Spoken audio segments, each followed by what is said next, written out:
Some scooters are easy to replace. You sell them, buy something newer, and never look back. But then there are scooters owners wish they'd never let go. Maybe it was the comfort, the reliability, the personality, or simply a combination that newer machines never managed to recreate. Here are 10 scooters that owners regret selling. Starting the list is the Honda Helix. The Helix was strange even when it was new, but that's exactly what made it special. Its long, low design, relaxed seating position, simple 250 cubic centimeter engine, and legendary Honda reliability created a scooter unlike almost anything else on the road. It wasn't particularly fast, but it was incredibly comfortable, practical, and easy to own. Many riders who sold their Helix, thinking they could always find another, eventually discovered just how difficult a clean example could be to replace. At number 9 is the Vespa GTS 310. There are faster scooters, there are more practical scooters, but very few have the personality of a Vespa. The GTS combines timeless styling with enough performance for everyday riding, excellent maneuverability, and a riding experience that feels completely different from most modern scooters. Some owners trade theirs for something bigger or faster, only to realize that specifications can't replace character. Sometimes you don't appreciate a Vespa until it's no longer sitting in your garage. Coming in at number 8 is the Piaggio BV400. The BV400 is one of those scooters that doesn't seem extraordinary until you live with one. It's relatively light and agile around town, yet its strong engine and large wheels make it surprisingly capable when speeds increase. It can commute during the week, handle highways when necessary, and still remain easy enough to use every day. That versatility is difficult to replace. Owners sometimes move on looking for something more specialized, only to realize how many things the BV did extremely well.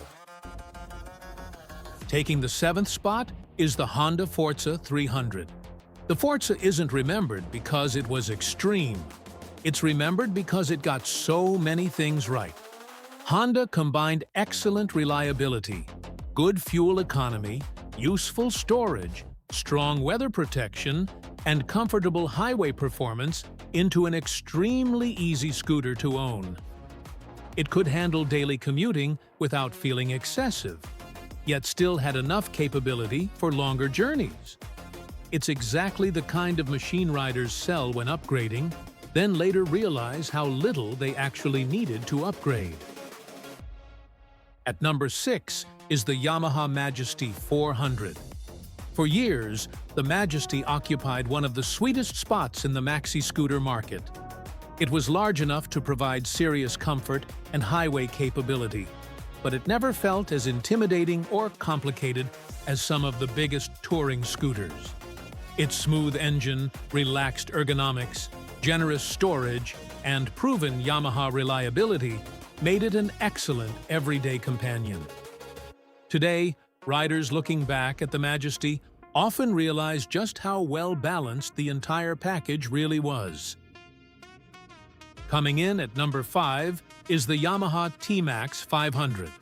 The original generations of the T-Max completely changed expectations for sporty scooters. Its twin-cylinder engine, excellent chassis balance, sharp handling, and strong brakes made it genuinely entertaining on roads where ordinary scooters struggled. But older T-Max models also had a certain simplicity and mechanical character that helped create an incredibly loyal following. Many riders eventually upgraded to something newer or more powerful, and some discovered that newer didn't necessarily mean more enjoyable.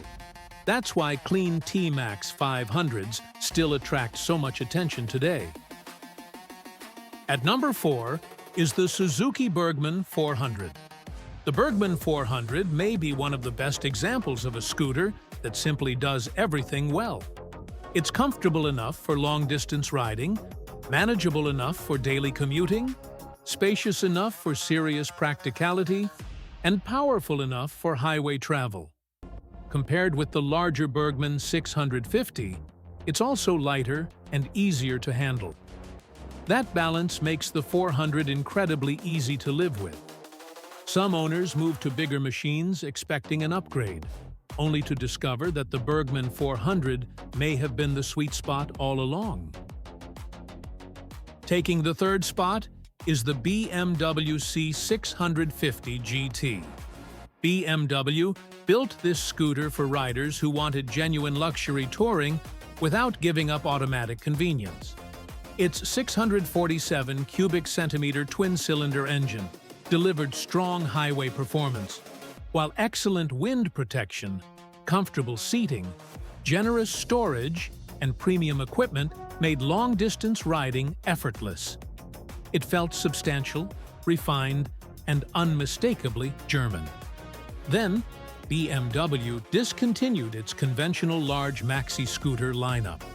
For owners who sold their C650 GT expecting something similar to come along later, finding a true replacement became surprisingly difficult. Coming in at number 2 is the legendary Honda Silverwing 600. The Silverwing wasn't trying to be the sportiest or most technologically complicated scooter. Instead, Honda gave it a smooth 582 cubic centimeter twin-cylinder engine, excellent reliability, generous comfort, and genuine long-distance capability. It could cruise highways effortlessly, carry a passenger comfortably, and handle years of everyday riding without unnecessary drama. That straightforward formula is exactly why owners became so attached to it. Honda eventually discontinued the Silverwing without giving riders a true direct successor. And for many former owners, that's when they realized just how good the scooter they sold really was. Taking the number 1 spot is the Suzuki Burgman 650 Executive. Few scooters inspire sellers' remorse quite like this one. The Burgman combined a powerful 638 cubic centimeter twin-cylinder engine with an unusually sophisticated electronically controlled transmission, huge storage, excellent weather protection, and outstanding passenger comfort. The executive version pushed things even further with luxury equipment that made it feel more like a two-wheeled grand tourer than a conventional scooter. Yes, it was heavy. And yes, it was complicated. But nothing else delivered quite the same experience. When Suzuki discontinued the Burgman 650, owners suddenly couldn't just sell theirs and buy the next generation. There wasn't one. And that's why so many riders who let one go eventually find themselves searching the used market, wishing they'd simply kept the one they had.